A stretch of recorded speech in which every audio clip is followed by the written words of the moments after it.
especially against Linus, was just true madness It in so feels many impossible to levels. fold to Linus. He's the one person who might be overbluffing in every single spot.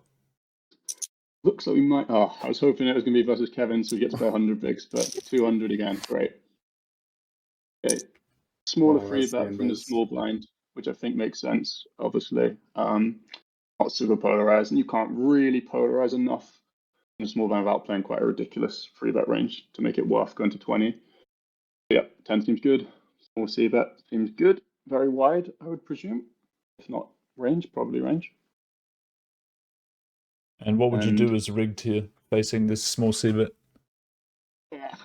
Again, like default is to just call everything. 100, 200 big blinds deep. Probably more need to start thinking about having small raising range. You also have to think a bit about your opponent though. Like what do you want to happen when you have 8-7? Probably you would like some more money to go in. What's your opponent like to do? We can look at his screen name and say probably more money is going to go in without you raising.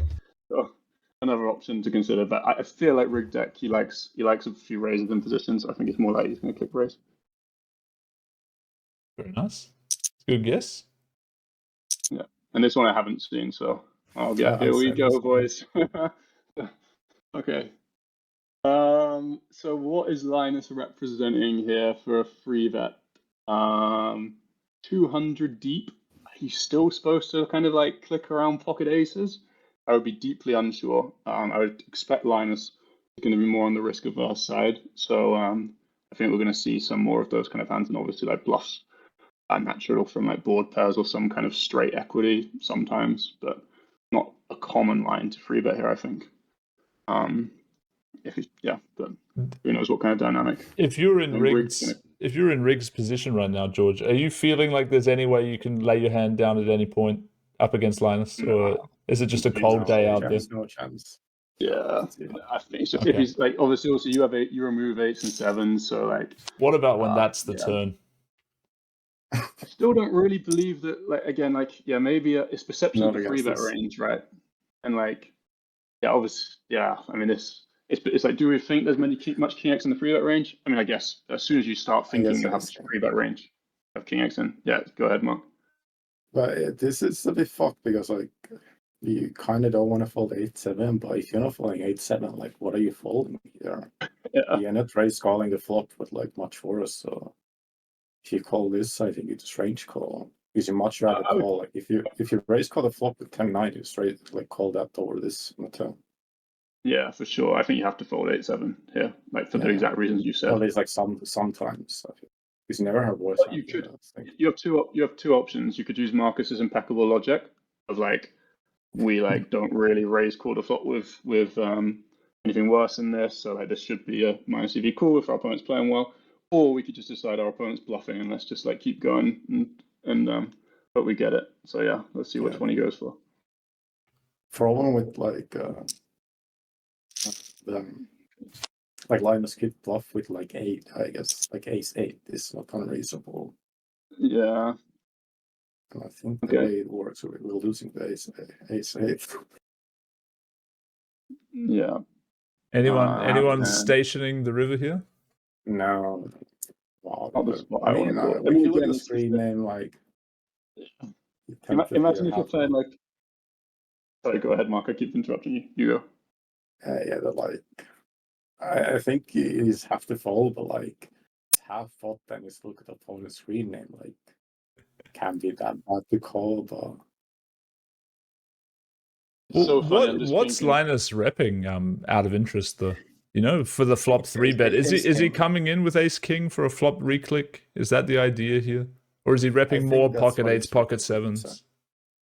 I think it's like ace king kind of, because like the thing about this spot 200 big blinds deep, it's always quite stupid because like small blind doesn't really want to like he doesn't have that many hands that actually want to play for stacks. Like ace king doesn't want to play for like stacks on many runouts, I don't think. Like you don't go all in, you go like small 75, something like this. Like you don't put the whole 200 big blinds in, I think.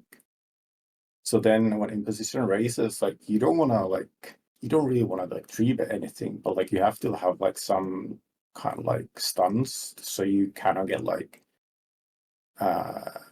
raised and then get infinite checks on the turn. So you kind of have to take that away from him. So you could call the flop raise and donk this turn, for example. I think so. I might but instead, more, what's going to happen more is click the flop and then play a bit passively the turn.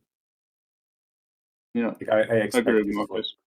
But I haven't played Nolan in ages, so I think as well. The thing is, right, it's always the safe approach to be sat there as the OP player and be like, oh yeah, I'm not sure how thin we can go, so I'm just going to free bet super polarized.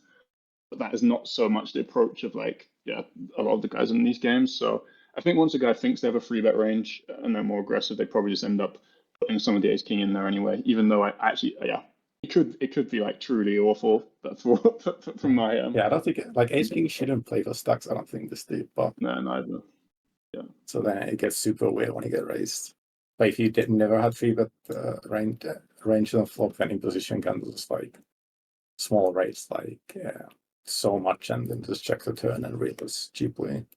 So it's visible. Yeah. And then I think I was just gonna comment, I'm just imagining some of the games that I play. And kind of 1K and imagining the guys free bet you 200 big blinds deep in this spot on the flop and then taking this line and you're sat there considering bluff catching. And how ridiculous it would be. But yeah, I mean I would just follow the turn. I guess once you get to the river it's just whatever, but I agree with Marcus, you could lose to a bluff. Yeah. I mean you probably don't lose to a bluff, but I would just fall. Do we get to see the cards? Slowly. Yeah. Oh my! You beat that bluff. And I mean, I guess you're right. It would be. Yeah. And Linus's play seems quite controlled to me here as well, right? If you were going to have a free bet range at all, this is going to be and you free bet the small one pre-flop. This has to be kind of first priority. So very reasonable play. Is the old mate again? Up against the paddle reg. This time we're 100 big blinds, so. Yeah, we love 100, mate. I know this. I've seen this hand already as well. You've seen this hand? Okay, maybe let Mark just take it away then. So we have 4-bet pot, Linus playing kind of small 4-bet, I think, 22 or something. Yeah, 22.50. Yeah, and he's checking on flop. Anything to think about here, or just checking?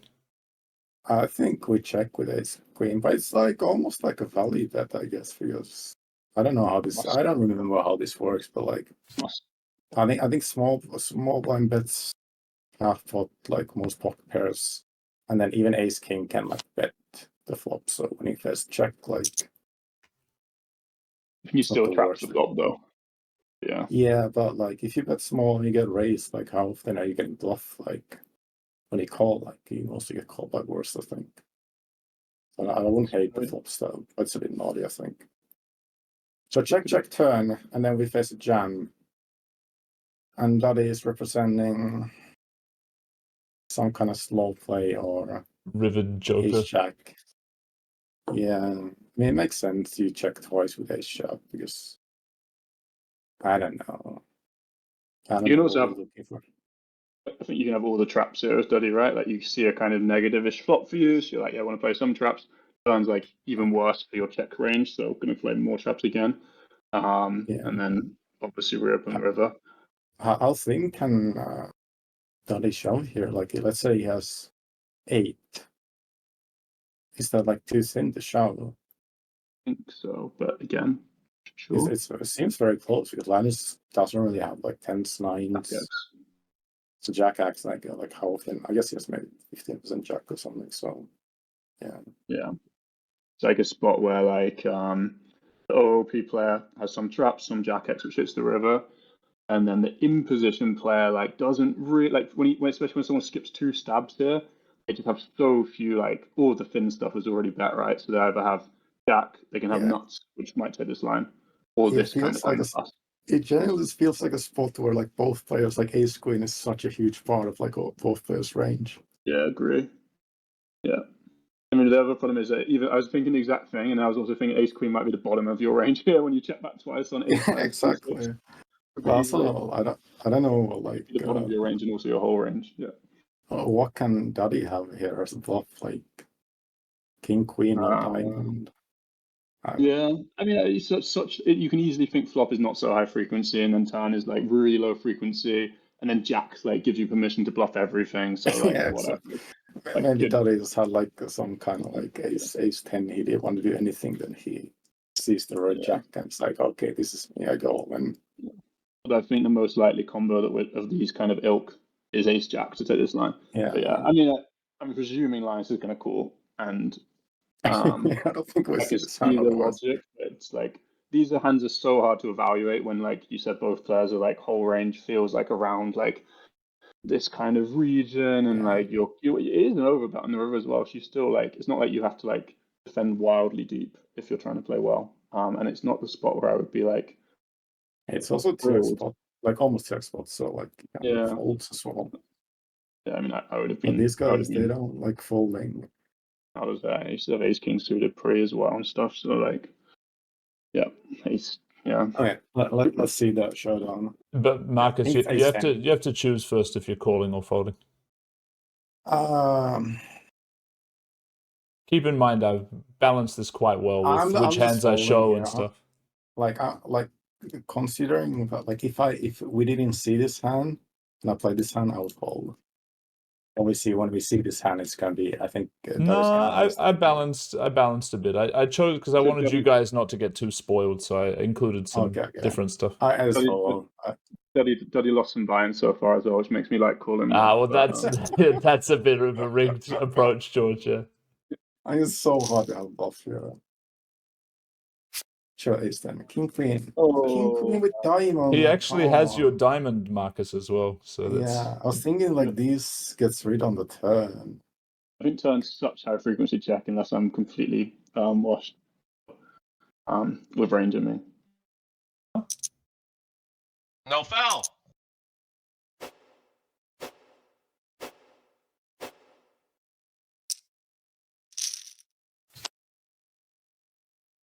How do you guys like the chip animations in this replay, by the way? Looks nice.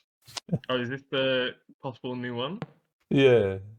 Oh, this is good. This is nice. Yeah, this is good. Is there anything to think about here out of interest? Oh, yeah, no, there is. Just automatic barrel or some consideration to there is something to think about, though, because it's like, okay, it is a good hand for betting, don't get me wrong, but you got to think about when you have this kind of equity, it is a bit scary to get check shoved off of it. Because like Linus might check shove a hand like 7-6 of diamonds, which, okay, sure, you're behind, and like we just folded to a hand which is ahead of us, but we had a ton of implied odds and equity against that hand. Yeah, I bet this hand. Yeah, no, I would still bet it, but like there is definitely there is a consideration going on where like that, you know, bad, like you want to balance these things out when you're considering reopening with this much equity. It's funny that he potted. I mean, it's Geo though, and he's not gonna. Yeah, that's true. Yeah, I mean, like 75 would be reasonable. I knew it. I knew it. In this house, we draw our own. Run it. Should have jammed. Oh, does he check ball? Oh my god. Wait. Does he flick it in again and just put him on 10-9? 10-9, Jack 10. Yeah, he just puts him on. Oh, even worse if he flicks it in and Linus has a pair. I mean, I don't know. I don't think calling is good. I mean, I saw your ace free hand versus Daniel. That's true. That was pretty bad. That was it was the same fucking idea, man. You put him on the fucking missed open ender. That's true. Yeah. He hit the other open ender though. Yeah, the one which got that. Yeah, I know. Yeah. Linus bluffing with the best hand one time.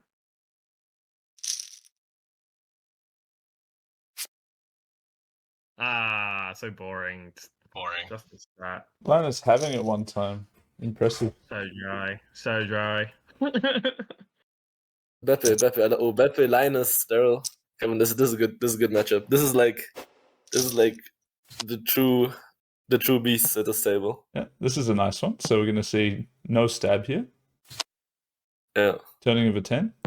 I guess I'll pause at this point. Maybe Would you stab at all with his hand on the flop or the turn? Or do you think he's just supposed to check back both times? No real thought here. Yeah, I think flop is just like he really got absolutely nothing. Like I don't mind it. Maybe some benefit in folding out some like Queen 10, Jack 10 or something, but I think hand just doesn't connect to the board at all. So I think like checking is good. And turn sort of similar, enough showdown. Yeah. You want some more things you can call a river bet with. Yeah.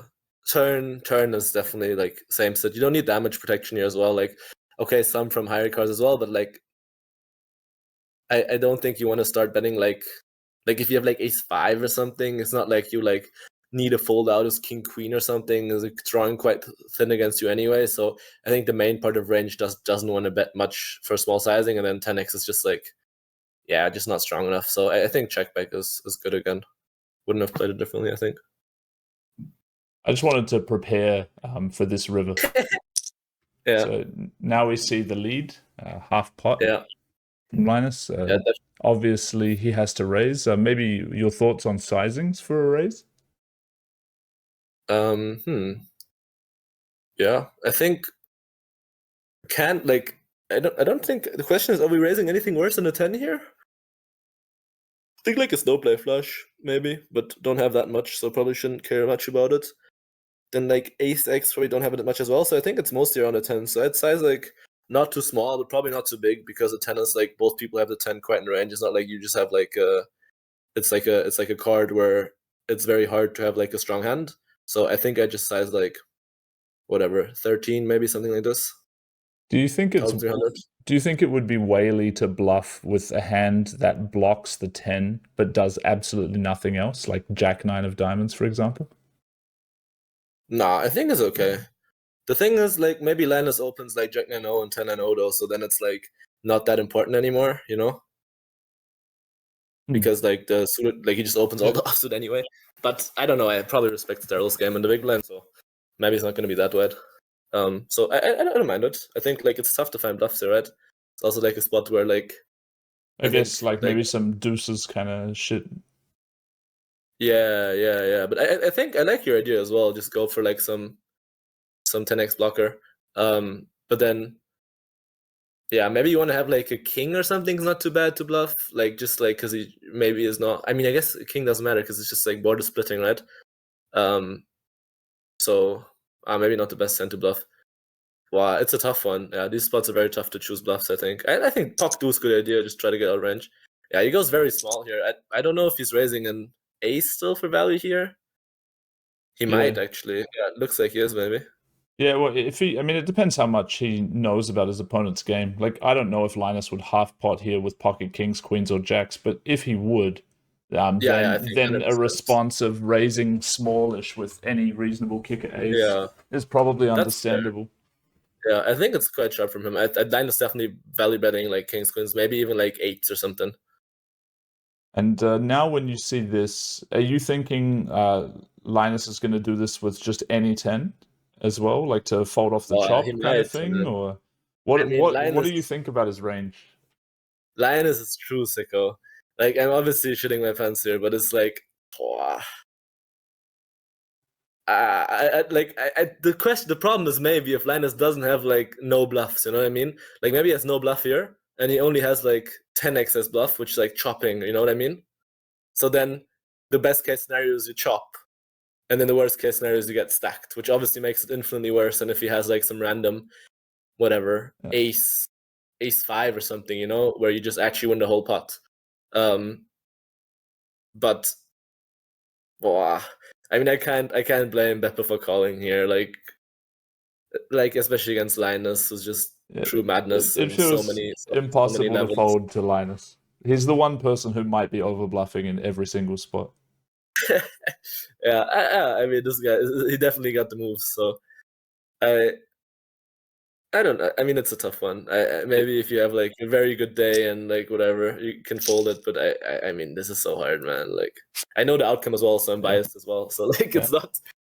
It's very criminal that he has the aces. It's extremely criminal. Yeah, it is. And also, like, it's just fucked. It's just fucked.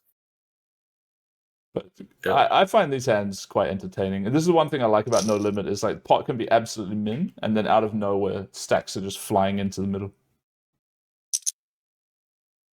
He's back at it. Yeah. Okay, min raise, free bet, 150 deep. 1, 2, 4. I was pretty happy. Check. Standard stuff here. Yeah. In terms of sizing choice, what's the current tech these days? This kind of bet or bigger or? Yeah. I would go bigger probably, but like 150 deep, I feel like it's like a 60% sizing, right? You get one of the only flops that you can properly polarize like 150 deep with like quite marginal overpairs. So I would want to take advantage of that. You cannot range bet this, right? From small blind. Nah, I think you can, Not but really. I'm a fish, no? So you can't range bet this? I mean, again, so. like maybe I'll be proved wrong, but like this, I'm pretty sure not. Okay. Yeah. All right, it's not what we were looking for. We had like a nice, easy board to play, and now it gets awfully hard. The thing is, mate, I would still bet, but I do not like to bet 1/3 against my opponent's screen name that much, I'll be honest. So let's maybe take this line. It's quite cowardly on the river, though, surely. Yeah, this is like too weak. This is childish. Yeah, it might be okay at equilibrium, but this is like one of these spots where like you have to give someone credit for being like finding the Manuela pocket tens, check backs, and stuff like this, and like, yeah, obviously we get this. And now like we just have to call, given what we've done with our. I mean, we don't have to call because our cards are terrible. Yeah, our cards are terrible. But like, given what we've done with our hand against Mr. Linus, I'm just like too pissed off with myself and just pay him off, mate. Like, maybe he's got ace queen. Obviously, he shouldn't do. And it's like not outrageous to have ace queen here. It's not like completely out of the question if he like thinks this is a super weak line. Yeah. But obviously I don't think we should call, right? Like of the hands we block the river with, having 2 offsuit kings is not going to be high priority to pay off the rest of the bet, and the rest of the bet is quite big. We get to fold some okay hands. But that's like also a reason maybe that's why in position shoves ace queen here. Yeah, I mean you're not allowed to show ace queen here, but like I can imagine a good player thinking to do it with this exact logic. But then again, like nah, probably not, because they don't think a guy's got pocket kings for block, so they're not going to try and do this big play.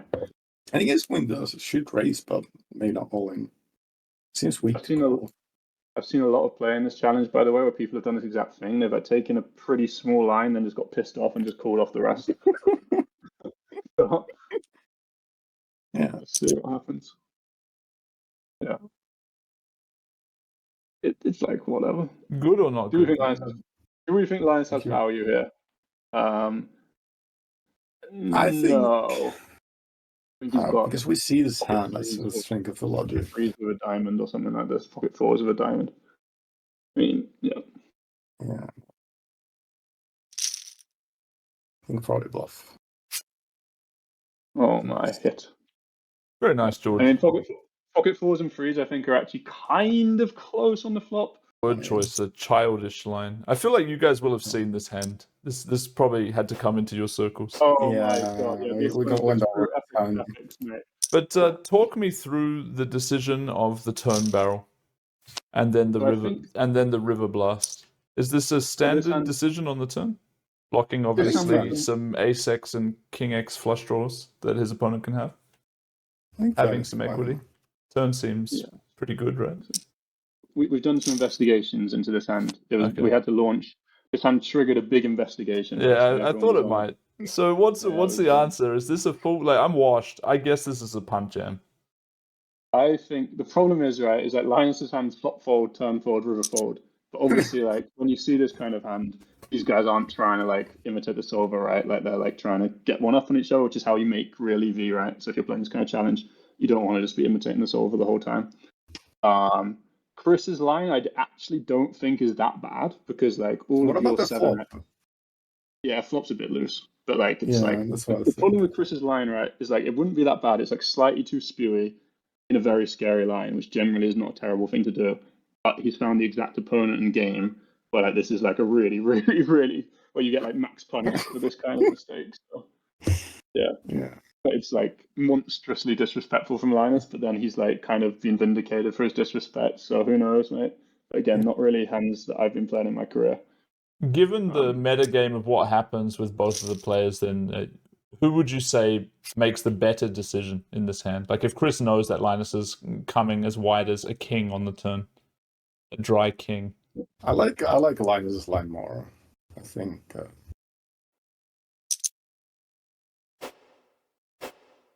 Nice. Oof. I was worried there for a second.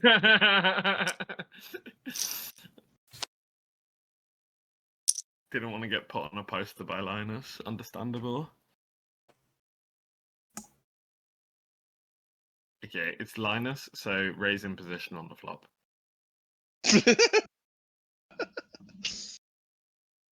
Is this foldable at all, guys? Or no, with the backdoor straight throws, no. No. Okay. But pocket tens considerable or too strong now? Well, it's also say as it starts going up, you start crushing the undercard like hands more. So even though you drop the equity, I could see tens being a fold versus half pot.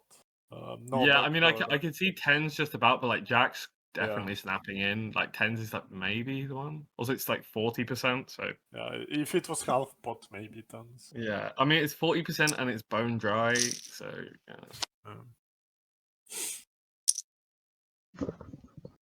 So this is interesting. When the board pairs, you actually wanna not have the spade. You wanna have a non-spade because now we block a lot of bluffs like queen 9, jack 9, 10, 9, 9, 8, and we are gonna hit the nuts either way because if the flush comes, we will have a full house. So I would much prefer calling here with a spadeless pocket pair than this. So I think also, you're blocking the most likely give ups as well. If they have 9-8, if they have, you know, if they have like a 9-8 no spade combo, that's often going to be a tempting one to blast. Yeah. We block spades, but also 9-8 of clubs. So I'm just mainly. But like, I don't think it's the end of the world to block 9-8 of clubs, because if you're planning to like call fold this hand, which I mean I assume doesn't happen, I assume it gets called down. But if you're thinking about that, then like blocking hands which might triple you isn't that bad. But blocking hands which will go bet and then give up river is really bad. But calling the turn here, not just burning money, it's a legitimate call. It's gonna be like 1 BB. I would fold at most. Yeah, I mean, I think we're all in agreement we would fold, but also like these guys have so much history that I would imagine they're like, you know, their like reads and feel for each other is going to trump anything a solver says about 1 BB. Maybe Davey likes to give up river, so that's why maybe Linus called. Not the Davey I've been playing. That Davey, give up. The transfo, the value. Check call aces. What's going on? Oh my god, does he check call like ace queen of spades here? How does he end up with a check call here? No, it's gonna be like 5, right? Like 5-4, 6-5 turn barrel for. But like those, when the board pairs, those don't have 6-4 is a straight. Yeah. 6-5, 5-4. But like 6-5 doesn't have the extra equity it normally does. Yeah. Like maybe he has ace-5. Ace queen of clubs, maybe double. Yeah, ace queen of clubs. Maybe he's just soul reading that like Davey has 0 traps and he's just like, fuck it, he'll find a hand to call. Like this is retarded. Like so you guys are in agreement that it is a value jam. Yeah, yes. This is 100% a value jam. Yeah, I mean it's value, but like we're struggling to find what he's expecting to get called by. I guess Decky's 5. You know what? I think it's a bluff. Wait, why is Kevin Pack always use his fucking full-time big? Motherfucker. Did Davey fold King Jack here or something? Like, what went on? What has happened? Oh, okay. Oh wait, did he call or fold? Yeah, okay, like. Yeah. What did Davey have? Ace Jack of He had spades. Ace Jack of spades and just check folded it like a normal person. Linus deep in the fucking weeds.